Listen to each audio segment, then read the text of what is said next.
Audio Jungle. Assalamualaikum warahmatullahi wabarakatuh. Perkenankan kami mempresentasikan proposal program pendanaan penelitian kebijakan Merdeka Belajar Kampus Merdeka dan pengabdian masyarakat berbasis hasil penelitian perguruan tinggi swasta.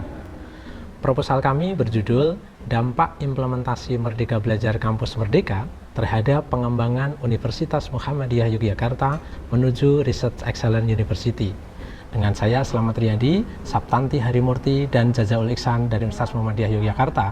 Luaran dari penelitian yang direncanakan adalah artikel jurnal penelitian berdampak MBKM tingkat universitas. Universitas Muhammadiyah Yogyakarta dalam rencana induk pengembangan 2015-2040 telah menetapkan milestone tahun 2020-2025 sebagai Research Excellence University. Sebagai Research Excellence University, UMY mengembangkan upaya-upaya strategis dalam hal integrasi riset, publikasi bereputasi, sitasi, kekayaan intelektual, dan produk riset berdampak ekonomi dan sosial. Implementasi MBKM oleh Kemdikbud pada pendidikan tinggi telah menjadi energi baru pendidikan tinggi untuk menciptakan SDM yang unggul pemimpin masa depan. Penerapan ini diukur dengan 8 indikator kinerja utama yang telah ditetapkan oleh Kemdikbud.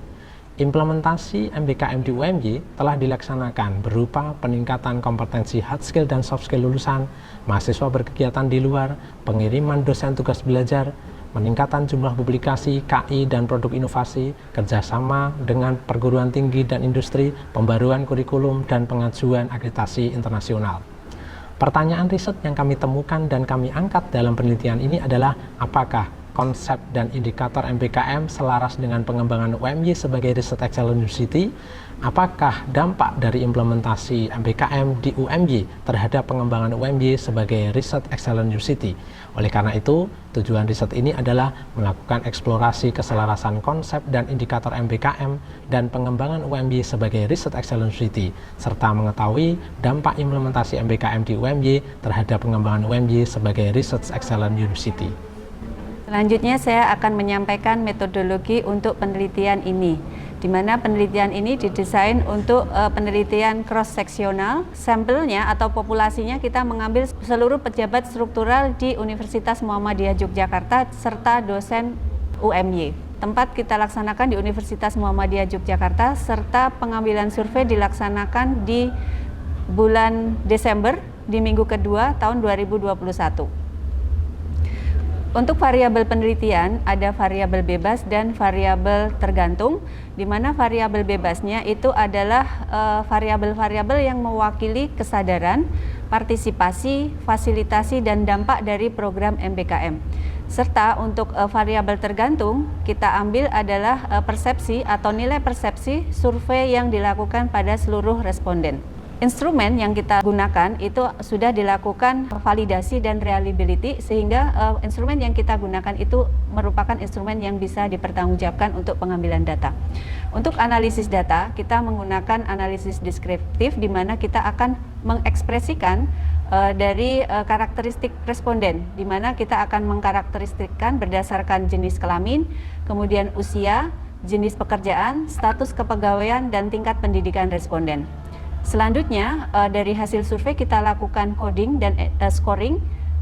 Kemudian untuk analisis terakhir yaitu kita lakukan analisis cross-seksional, di mana kita akan melakukan wawancara terhadap pimpinan Universitas Muhammadiyah Yogyakarta, serta kita akan melihat hasil-hasil dari program MBKM di audit mutu internal tahun 2021.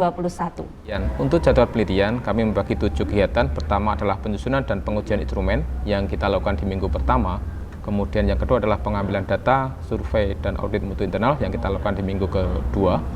Selanjutnya adalah pengolahan data dan analisis yang kita lakukan di minggu ketiga. Minggu keempat kita melakukan penyusunan artikel, kemudian seminar hasil di tingkat universitas dan nasional yang kita lakukan di minggu keempat. Kita juga mengikuti seminar nasional di minggu keempat juga, dan terakhir adalah penyusunan laporan yang kita lakukan di minggu ketiga dan minggu keempat. Adapun untuk RAP, kita gunakan untuk pembelian bahan habis pakai, belanja perjalanan lainnya, dan belanja lainnya dengan total jumlah biaya 150 juta rupiah. Demikian presentasi dari kami. Atas perhatiannya kami ucapkan terima kasih. Assalamualaikum warahmatullahi wabarakatuh.